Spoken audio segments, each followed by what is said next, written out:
So then I said to her, you know what? I'm going to muscle test this thing. And I don't know if any of you use kinesiology, but it's such a simple, wonderful tool to get a yes or no. So I said to her, oh, I'm going to put you on speakerphone. I'm going to go get 2 little pieces of paper, write, yes, he goes to the vet. Nope, he stays home. And there you have it. And I'm going to check. So I just finished writing and folding up the pieces and making them in a way I had absolutely no idea which was which. And a call came in on that line. And because it was on a speakerphone and it wasn't at my ear, I looked down just to see whether it had disconnected Miss Kathy or what was happening. And there scrolled the name of the caller, as they do, across the screen. It was the most startling thing. The name that flashed up was Tombstone, Arizona. I nearly fell over. I didn't know what, I couldn't even collect myself. I'm like, Kathy, did you hear the phone ringing? No, she didn't. I said, well, a call came in, and what flashed on was Tombstone, Arizona. So number one, I would tell you, this is from the universal force of love saying, this is the last day for this cat, no matter what. So I said, okay, I'm going to push a reset button in myself because it really threw me. I was astounded. So I took up these blind pieces of paper and my body swayed one way for one answer and another way for the other answer.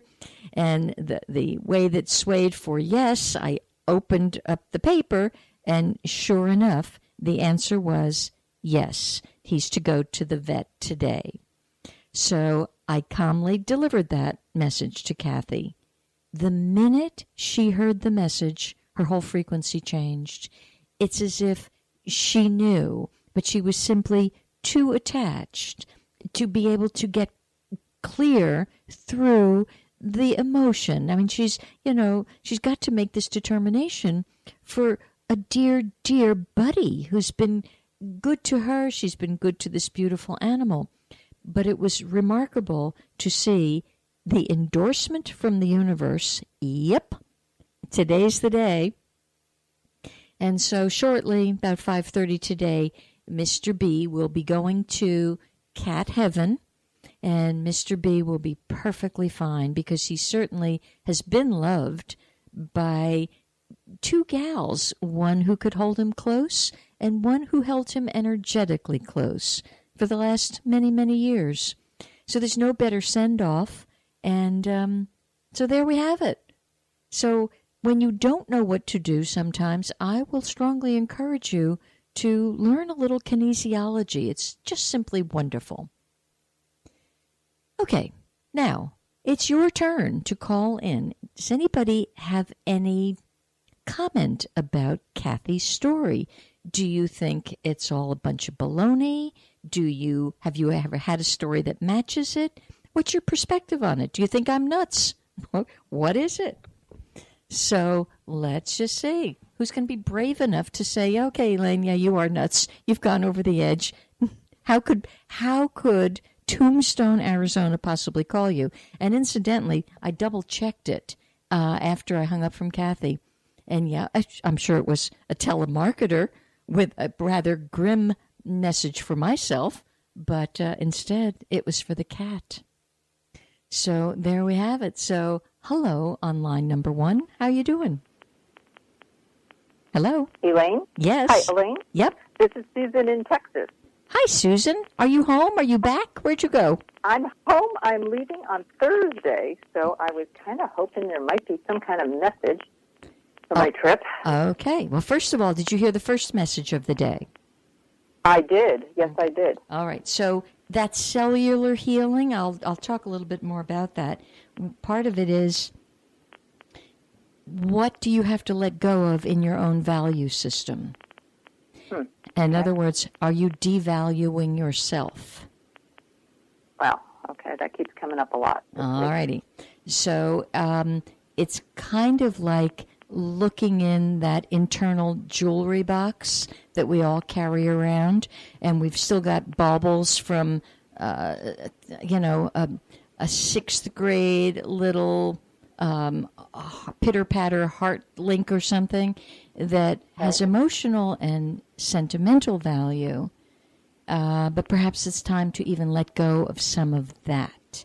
So it's a review of your internal jewelry box. Okay. Okay. And I know you're headed on a very lovely trip, and I would pay. I am. Number one, it's a big time of celebration, all right? And it's time for you to just have some fun and let your hair down. Okay. It's a very happy trip. I think so. And, I just came across something about Our Lady of Fatima in the town of Fatima, which is in Portugal, and it's the 100-year celebration of the apparitions. So I thought that was kind of interesting. Are you going to go to Fatima? Can you fit that in? I think we're going to. I think we are. Okay. I asked Aaron if that was okay, and he said sure. Excellent. Well, beautiful.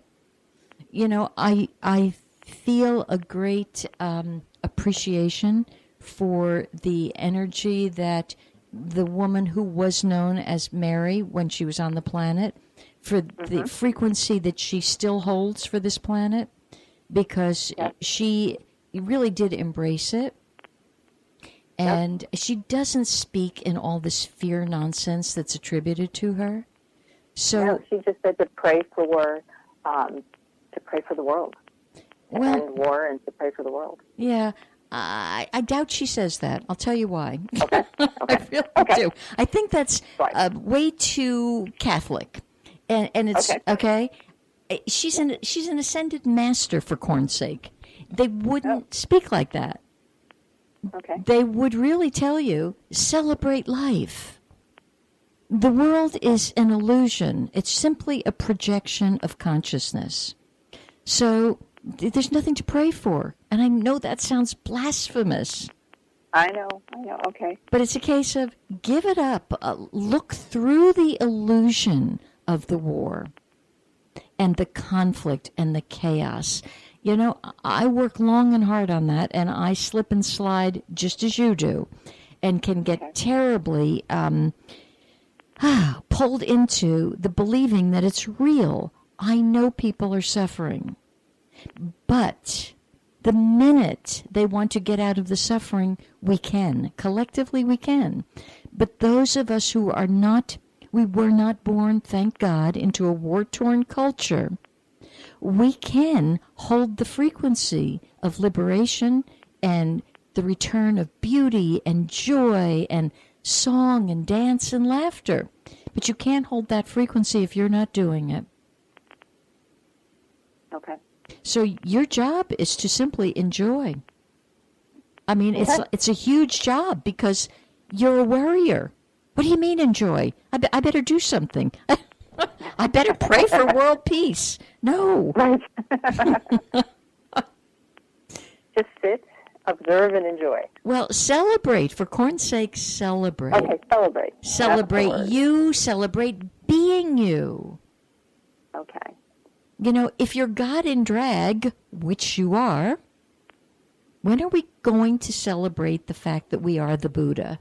And we stop trying to pretend we're not good enough to be who we are. When is that day going to come?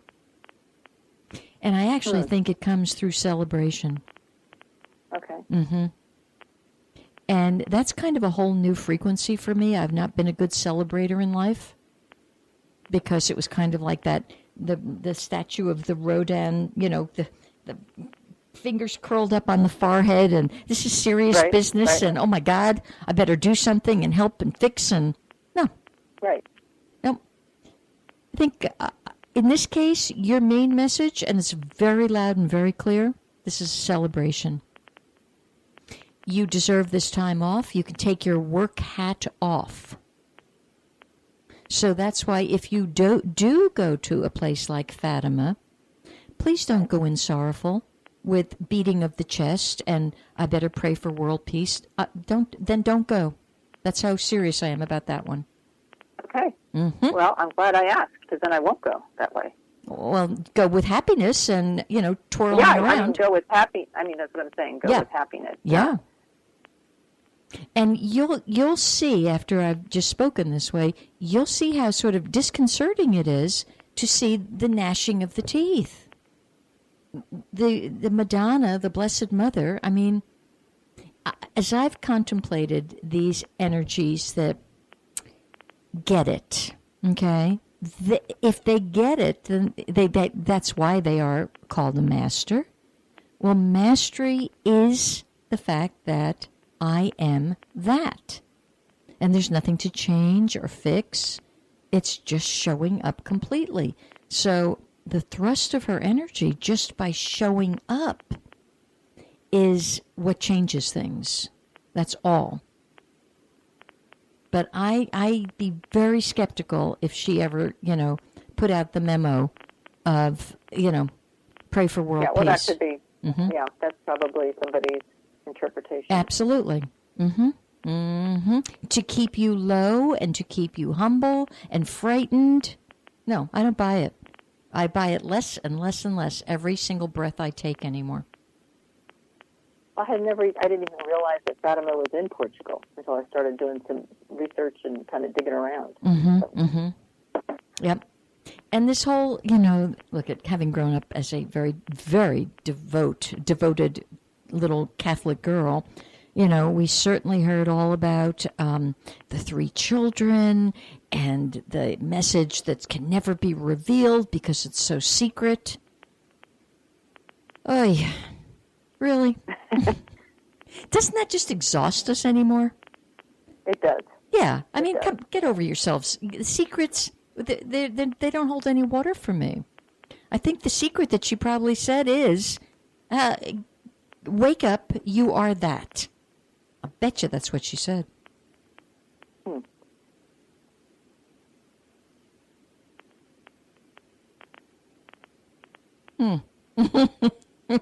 Now, people can weigh in on this one.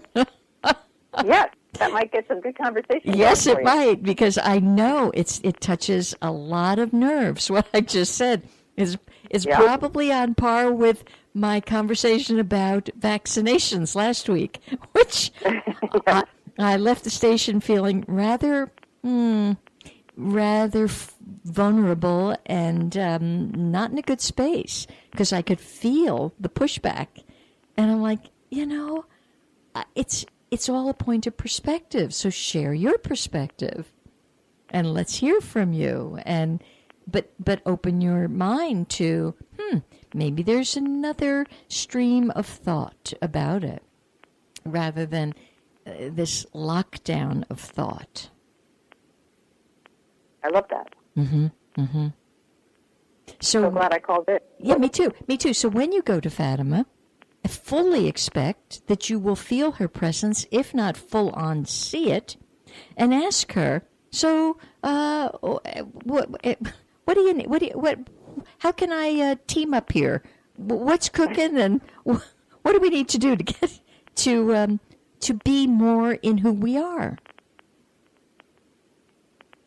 Because we're not going to fix the world. I finally got that memo.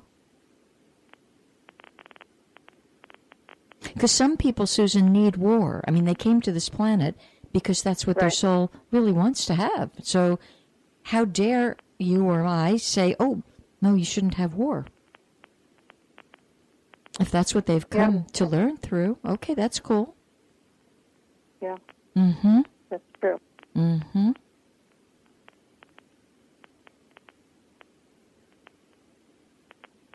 Do you have any perspective on this you want to share? Or is it just too much to grasp right now that, geez, the Madonna probably didn't say that? She didn't say that, but I'm just glad to hear your perspective, because you're right. When you're brought up Catholic and you hear that for all that time, you just assume it's right, but it's... If you really start contemplating and examining how elevated consciousness works, it can't work that way. It can't say that. Yeah. Uh-huh. And And so it's the lowered consciousness of the people who brought it forth. And maybe that's the best